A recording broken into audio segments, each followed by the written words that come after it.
Welcome to the TechArena, featuring authentic discussions between tech's leading innovators and our host, Allison Klein. Now, let's step into the arena. Welcome to the TechArena. My name's Allison Klein. Today, we are kicking off a new series of TechArena interviews called the Data Insight Series. And for the first time, I am actually going to have a co-host on the podcast. I'd like to introduce her now. Welcome, Jeniece Wronowski from Solidigm. Welcome to the program. Hi, Allison. Thank you so much. I'm looking forward to this. So, Jeniece, we've known each other for a long time, and you've been working in the realm of data for a long time. But why don't you just talk a little bit about why we're embarking on this Data Insight series? Yeah, I have been in the data industry for a while, over 15 years. Oh my gosh, specifically in data storage. And I've seen a lot of trends over my 15 years, but there has been no time like this ever with the explosion and the evolution of this AI era that we're in. And we're just really excited to talk with multiple industry leaders as a part of this series to talk about how they're utilizing storage and how it's reshaping the way they're looking at AI. I've been doing a lot of podcasts on TechArena of late on AI, and it's amazing when you start hearing about the data pipeline, you realize how central storage and storage innovation is to delivery of AI. And I'm so excited to go explore this topic with other leaders in the industry with you. So thank you for joining and for Solidigm joining on this interesting journey. And we're going to start with an interview with Solidigm. Do you want to introduce our guest? Yeah, that would be great. Yeah, I want to go ahead and introduce our guest, Ace Stryker with Solidigm. He is Solidigm's data center product manager and is really become an industry expert. So we're excited to dive in with him today. Welcome, Ace. Thank you, Allison. Thank you, Jeniece. It's great to be here. I appreciate it. So Ace, Jeniece did just such a wonderful job of introducing you, but you've never been on the TechArena before. So why don't you just go ahead and provide a little bit of context on your background and how you got into this role leading data center products for Solidigm?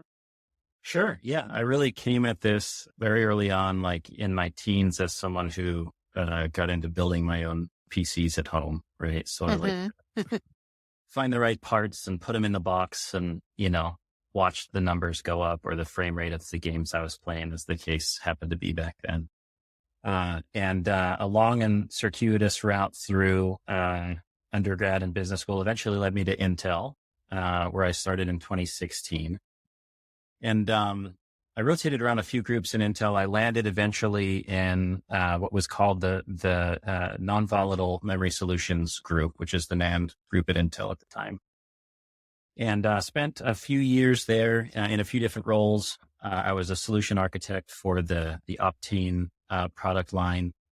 I was a technical marketing engineer and a couple of other things. And then 2 years and change ago, Solidigm was born when SK Hynix acquired Intel's NAND business and spun it off as an independent subsidiary based here in the US. And so I've been with the new company since day one.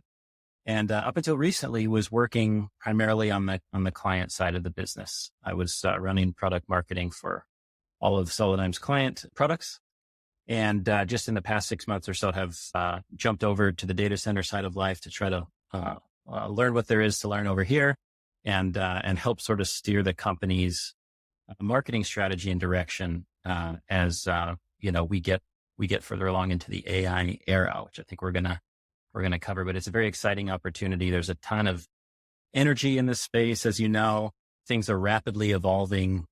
And so it's a great spot to sort of be in the mix and particularly to spend some time thinking about the contributions of storage, because that's what our company does. So, Ace, let's dive into this. You keep mentioning the AI era, but can you tell us a little bit about what specifically has, really challenged this industry to kind of re-architect and deliver new workload requirements? It's an interesting question because there's really two parts of the answer. On the one hand, a typical AI workflow from start to finish has very specific requirements, right? And so you can look at that workflow in terms of discrete stages, which is often how we do it to try to sort of understand what storage is doing. So, you're ingesting a bunch of raw data at the beginning of the process. That's a task that, for example, requires very high sequential, right, performance. You clean up that data, you train your new model on that data, which is a random read heavy process. And then, you validate and you move through to deployment and ingestion. So you do need to know what's happening at each step along the way in order to understand the technical requirements and in particular the storage requirements. But at the same time, we're not exactly reinventing the wheel here. Like the things that matter to, performant and efficient AI work are the things that matter to high performance compute workloads and other workloads that have existed for a long time, right?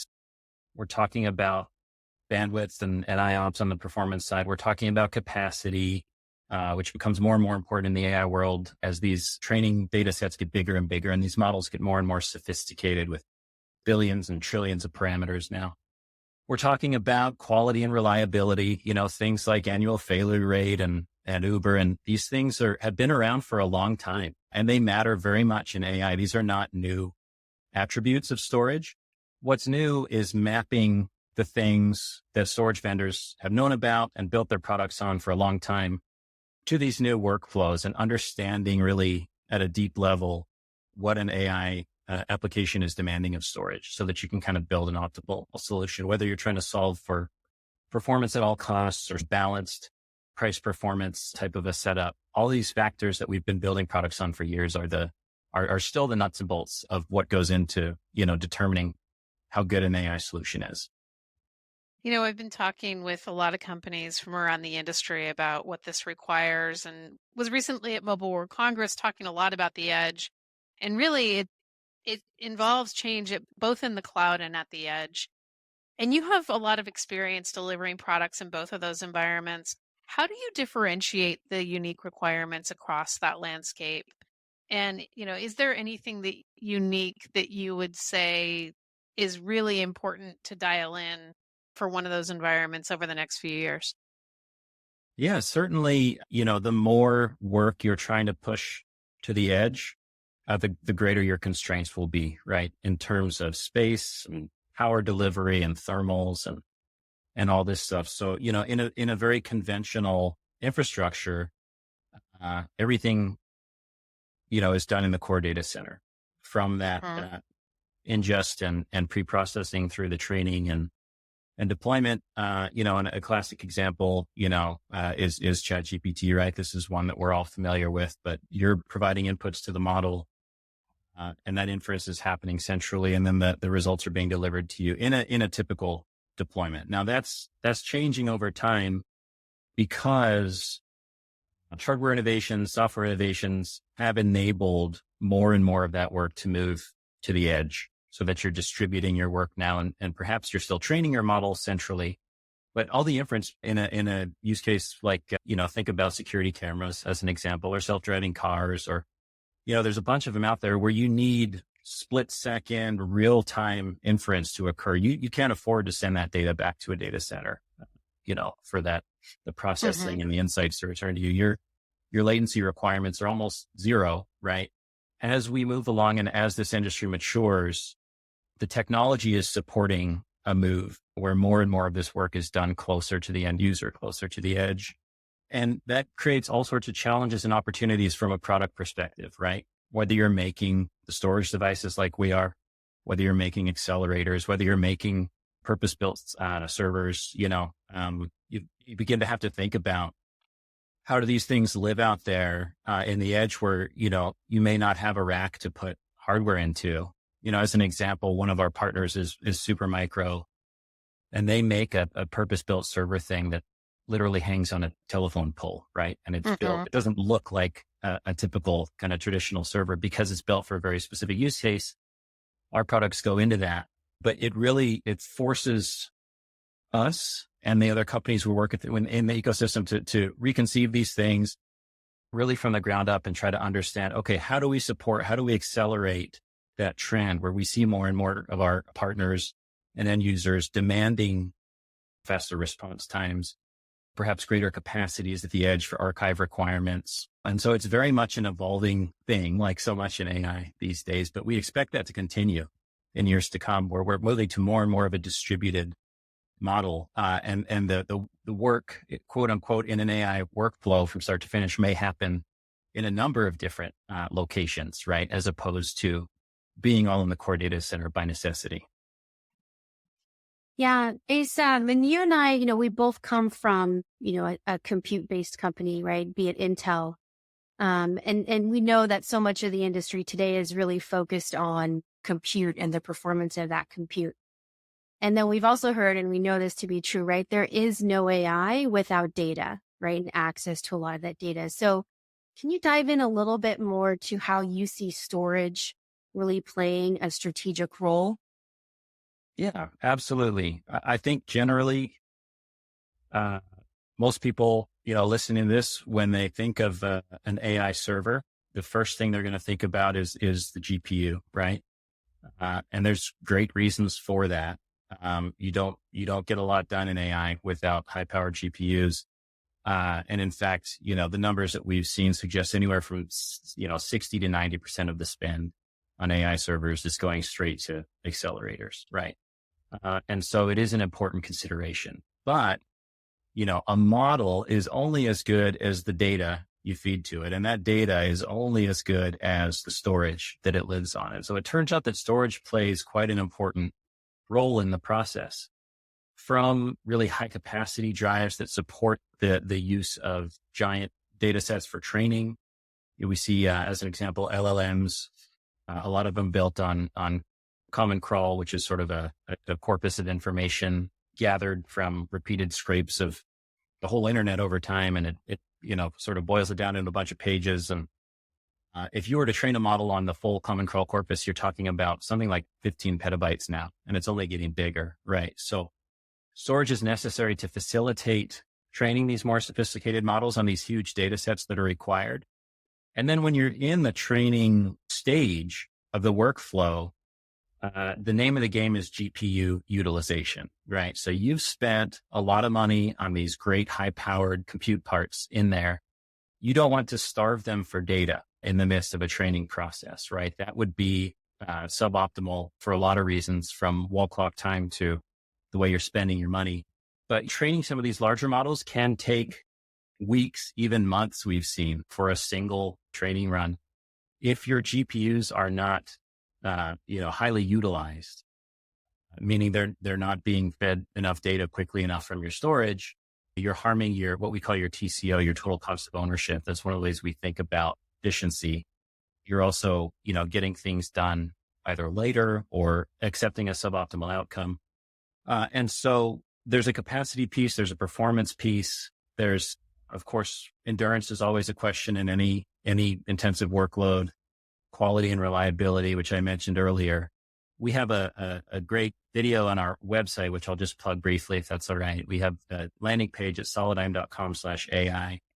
And if you're interested in this topic, there's a video between Roger Correll at Solidigm and one of our partners at Vast, and they go through each of the stages of the AI workflow specifically and talk about what is the storage device being asked to do at each stage. Yeah, I mentioned high-level sequential writes for ingest and random reads for training, but there's levels of detail to that you can get into. If you're interested in that topic, I suggest that video is a great starting place.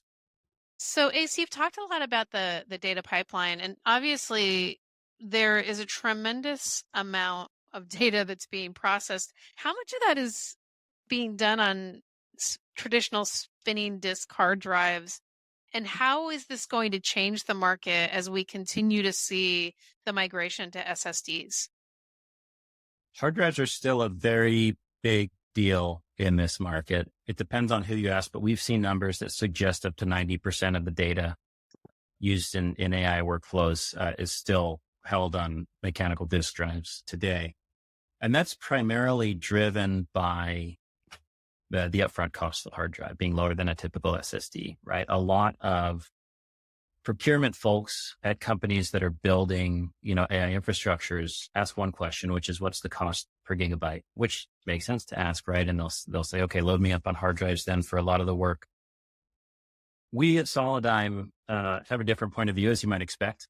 And one of the things that we have worked on, and I believe it's on our website as well, you can go and find what we call our TCO calculator for our total cost of ownership. So the argument is, yes, like per gigabyte, hard drives are going to cost you less upfront, but over the course of the average 5-year life of a storage device, you're going to end up spending a lot more for a variety of reasons. The biggest one is density, right? The biggest widely available hard drives today, they top it at about 24 terabytes, whereas Solidigm makes SSDs that go up to 61 terabytes today. And we're building to the future for even bigger drives. But a drive that's 2.5 times the size of the biggest hard drive means you're buying a lot fewer of them. You're saving a lot on power. You're powering many fewer devices. The SSDs are often also smaller form factors. Hard drives are always these 3.5 inch, about the size of I don't know, what's a good analogy for the size of a hard drive? I want to say the size of a taco tortilla. Yeah. The SSDs can be the size of, like the mini tacos you get at Jack in the Box that my 13-year-old loves so much. If you don't get that reference, that's fine. They're much smaller. But because of that, now you're saving on rack space. You need fewer racks to hold all these drives, right? And so as you calculate out the costs associated with power, with the additional devices, reliability is a key part of that calculation as well. Backblaze is a great source that your listeners might be familiar with. Every so often they publish the reliability stats for the hard drives that they use in their infrastructure. And the average annual failure rate across all the brands they employ is 1.7%. Solidym's annual failure rate calculated internally for our QLC drives is less than 0.2%. Wow. So many, many fewer drive failures over time. And so all these things add up to a financial picture that really favors solid state drives when you calculate it out over 5 years. And so that's the conversation we have with a lot of our customers is like, think about your 5-year TCO versus your upfront costs. But, TCO aside, there are some things that hard drives just cannot do regardless of the price, right? Your typical hard drive today, you might get a few hundred megabytes per second of sequential performance. And so your SSD performance is going to be 10x, depends of course on the devices, but on average. The random performance, which is where the training happens, is no contest. I mean, we're talking 4,000 to 5,000 times faster on an SSD than on a hard drive because hard drives have a latency penalty associated with moving that mechanical head and seeking data from different places on the platter. So, well, that seems like a no-brainer then. For training, yes. For training, which is, 90 to 95% random read activity, there's really no case for hard drives to do that work unless time is just absolutely irrelevant to you. The time it takes to do that, which it's hard to imagine anyone taking that point of view in the AI era, right? Where things are moving so fast. So Ace, along with the hardware changes over time and how much more advanced SSDs are over HDDs, can you tell us a little bit about, new software innovations? Are there new software organizations that Solidigm is working with that, make the drives a little bit more performant and efficient? Yeah, absolutely. So there's obviously a lot of great work going on the hardware side, right? Interconnects are evolving. PCIe Gen 5 and 6 and beyond are here and future iterations on the horizon. NAND layer count is going up. Hardware innovation continues. The march continues there. But on the software side, there's some really cool stuff going on that's kind of unlocking potential for, even better and more optimal architectures. And so one example of that is I mentioned VAST as a partner of ours. One example in the way that they deploy their storage, they typically have 2 layers to their storage infrastructure. Most of the data is stored on QLC SSDs, which already, as we discussed, are way faster than hard drives. But then they have a cache layer on top of it using what they call storage class memory. In particular, it's that Intel Optane stuff that I used to work on, right? And so they use that to accelerate certain parts of the workflow. So you get the cost advantages, the great read performance, and the capacity of QLC drives And then you have this Optane layer on top that's accelerating the writes and other parts of the workload to help give you a balanced performance profile in a way that's not possible without that software optimization.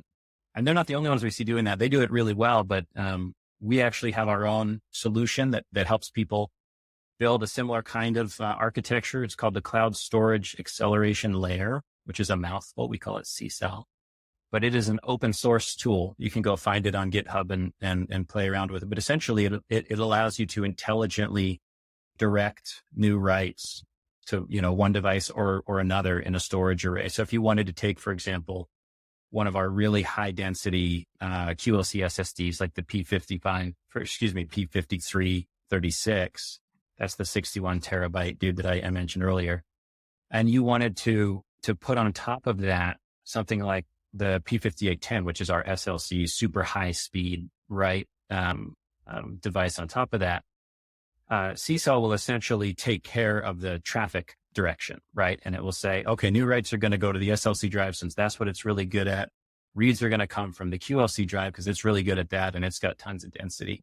And so when you start pairing very capable hardware with, software innovations like these as well, it just goes way above and beyond what even great hardware alone can provide.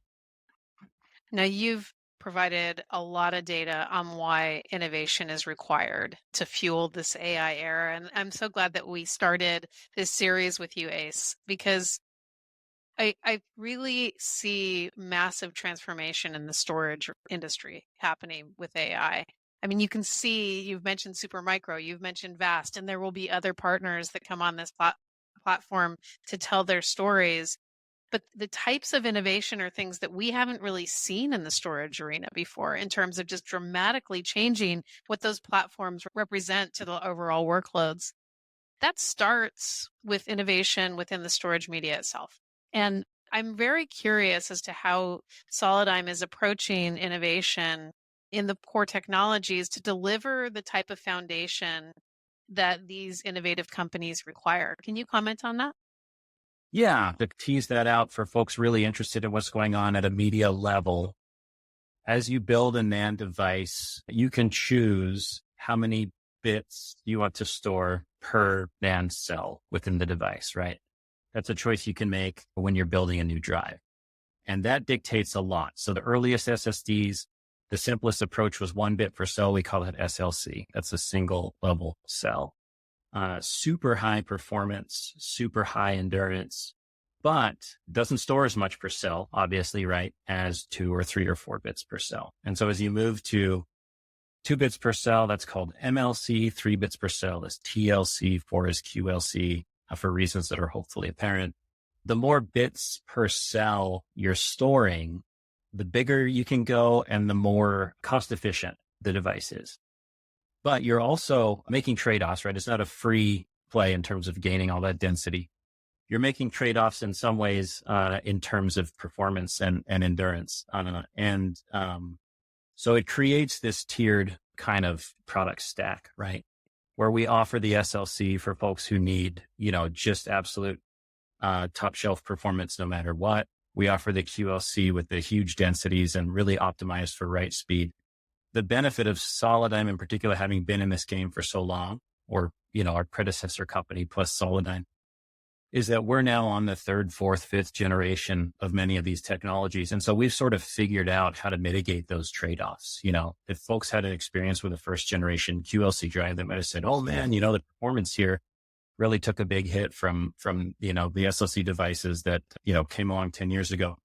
But what we've seen as we've developed and as our great hardware architecture, firmware teams have spent years innovating on this, is we can claw back a lot of those trade-offs to where now really everything is pretty well performance and price optimized. And it's just a matter of determining what your goals are in terms of your AI development and deployment.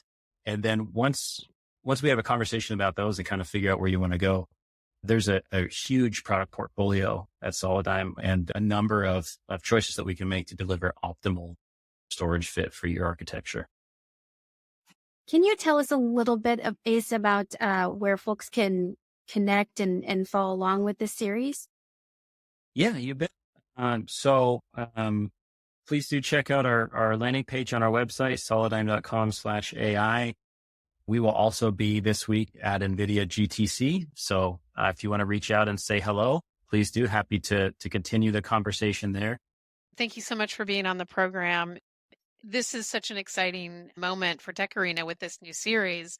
And Jeniece, I'm really looking forward to continue bringing voices on that are telling this story from across the industry. For those who want to listen along, you can listen to the Data Insight series anywhere you get your TechArena podcast, which is across the TechArena platforms, Spotify, Apple Podcasts, Google Podcasts, etc. And Jeniece, why don't you tell the audience where we're going next? Yeah, so we're excited. As Ace said, we are going to be at GTC, and please tune in because we will be doing a session with one of our latest and greatest partners, CoreWeave and Supermicro. So stay tuned for those two coming up. Well, thank you so much for being on the program today. It was so much fun. And Ace, we'd love to have you back soon. Yeah, absolutely. Thanks a lot for having me. I appreciate it. Jeniece, I guess we'll see each other at GTC. Yes, thank you, Allison. Thank you, Ace. This was awesome. Thanks for joining the Tech Arena. Subscribe and engage at our website, thetecharena.net. All content is copyright by the Tech Arena.